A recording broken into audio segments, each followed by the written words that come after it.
Hello guys, bersama saya lagi dalam Alright Nopo Channel. Panas dan menggempakan sahabat-sahabat semua.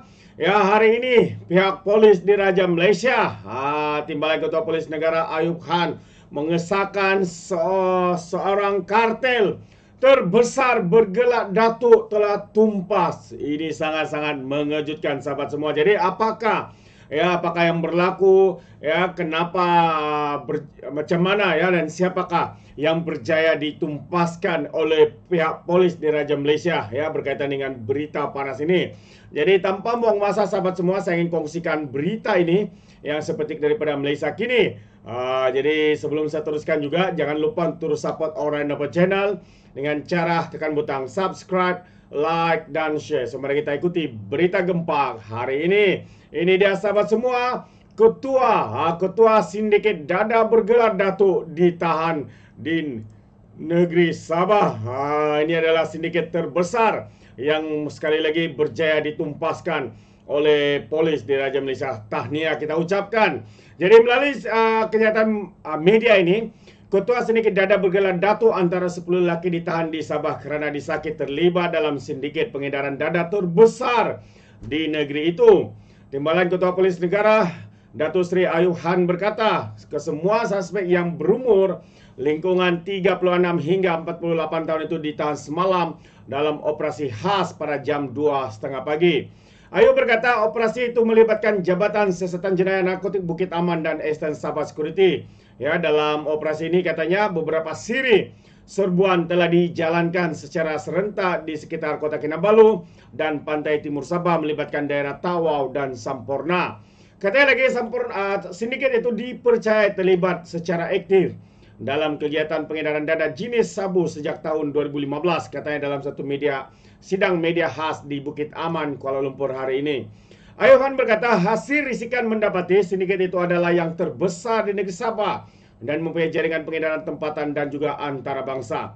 Katanya modus operandi sindiket ini adalah mendapatkan bekalan dada sabu dari negara jiran untuk diseludup ke pasaran di seluruh Sabah, terutamanya di pantai timur Sabah selain Filipina dan Indonesia, katanya.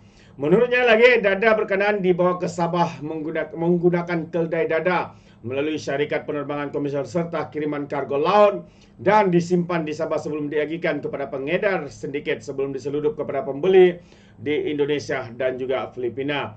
Ayub Khan berkata dalam operasi ini, polis tidak merampas sebarang dada dan menyita kerana siasatan kes berkenaan masih berjalan.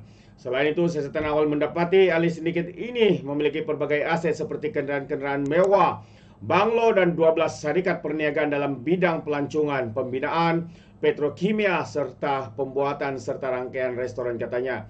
Ayub Khan berkata ketua sindiket turut dikesan memainkan peranan sebagai penaung NGO bagi melindungi aktiviti haram. Menurutnya lagi, suspek sama sebelum ini pernah dikenakan tindakan di bawah Seksyen 3 dalam kurungan 1 Akta Dada Berbahaya, langkah-langkah pencegahan khas 1985. 9 lagi suspek antarabangsa berperanan sebagai pembantu pribadi, keldai dada, penganggur dan transporter, katanya, sambil menambah siasatan kes itu juga menjurus kepada usaha merampas hasil kegiatan haram yang dimiliki oleh ahli-ahli sindiket.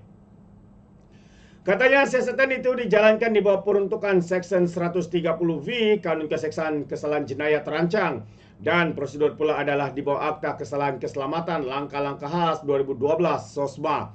Siasatan di bawah SOSMA adalah bagi membolehkan pembenterasan kegiatan jenayah berkaitan sindiket secara menyeluruh, katanya. Ayub Khan berkata siasatan itu juga sedang dijalankan di bawah Akta Pencegahan Penggunaan Wang Haram, pencegahan pembiayaan keganasan dan juga hasil daripada aktiviti haram. Polis turut menyiasat penglibatan sindiket dalam aktiviti penyeludupan kontraban serta barangan bersubsidi dari Malaysia ke Indonesia dan Filipina, kata Timbalan Ketua Polis Negara Ayub Khan. Terbaik sahabat-sahabat semua, ya, ini adalah satu usaha yang mantap, ya, dilakukan oleh polis di Raja Malaysia dan mereka telah pun mengesahkan, ya, bahawa individu, ya, yang bergelar datuk ini telah tumpas, ya, melalui operasi, ya, yang dilakukan pada malam semalam. Dan satu lagi perkara yang ingin saya kongsikan bersama dengan anda sahabat semua adalah, ya, satu kenyataan media yang mana IPMM tahan kapal berlabuh tanpa kebenaran. Ini antara satu lagi berita, ya, berita panas yang menarik ya juga untuk saya kongsikan bersama dengan Anda. Sebuah kapal tanker ditahan Agensi Penguatkuasaan Maritim Malaysia, Negeri Melaka dan Negeri Sembilan kerana berlabuh tanpa kebenaran di Tanjung Dahan semalam. Pengarah Maritim Negeri Kapten Maritim Muhammad Khairi Abdul Aziz berkata, kapal berkenaan ditahan pada sekitar jam 11.30 pagi semalam selepas sistem pengawasan laut mengesan kapal berkenaan di kedudukan 7.5 Batu Nautika, Barat Daya Tanjung Dahan. Katanya, bot ronda maritim yang sedang membuat rondaan Ops Murni tulis fasa ke-2.0 kemudian diatur gerak ke lokasi dan berjaya mengesan kapal yang dilaporkan. Pemeriksaan ke atas kapal yang berdaftar di Limbih kemudian itu mendapati ia dikendalikan oleh 6 kru termasuk kapten kapal yang kesemua warga Iran berumur lingkungan 37 hingga 70 tahun katanya dalam satu kenyataan di Melaka.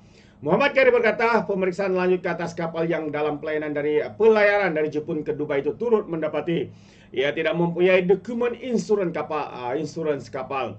Beliau berkata, kapten kapal berkenaan turut di bawah ke Pejabat Maritim Melaka dan Negeri Sembilan bagi membantu siasatan kerana disaki melakukan kesalahan di bawah operasi di bawah ordinan perkapalan saudagar ya 1952 iaitu berlabuh tanpa kebenaran Ketua Pengarah Jabatan Laut Malaysia dan tidak mempunyai sebarang dokumen insurans kapal. Ya, Maritim sentiasa peka dan serius melaksanakan pemantauan katanya dalam operasi dan penguatkuasaan undang-undang agar perairan negara selamat daripada sebarang aktiviti yang mengugat keselamatan negara katanya lagi. Jadi sebarang maklumat berkaitan salah laku di laut boleh disalurkan ke Pusat Operasi Maritim Melaka dan Negeri Sembilan.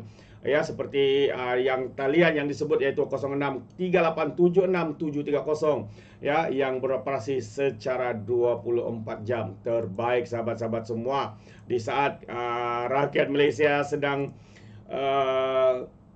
merayakan ya perayaan seperti Christmas ketika ini. Pihak polis terus melakukan tanggungjawab mereka, begitu juga dengan pihak maritim ya untuk menjaga kedaulatan, untuk menjaga keselamatan dan juga mencari pelaku-pelaku ya yang melakukan aktiviti-aktiviti yang tidak bermoral ya seperti pengedaran dada dan sebagainya. Jadi kita ucapkan sekali lagi tahniah kepada polis di Raja Malaysia dan juga maritim sahabat-sahabat semua yang berjaya ya membuat satu tindakan dalam satu operasi yang begitu berjaya sekali. Itu pandangan saya. Terima kasih. Jadi sekiranya Anda mau berikan sebarang komen, pandangan berkaitan dengan isu ini, Anda boleh berikan komen Anda di dalam ruangan komen. Jadi terima kasih. Izinkan saya untuk mengundurkan diri dan seperti biasa peribahasa mengatakan tapakun kangkap 2 ton keinginan. Dalam bahasa Melayunya tepuk dada tanya selera. Sekian cerita pada Alright Not Channel. Kita berjumpa lagi. Bye bye.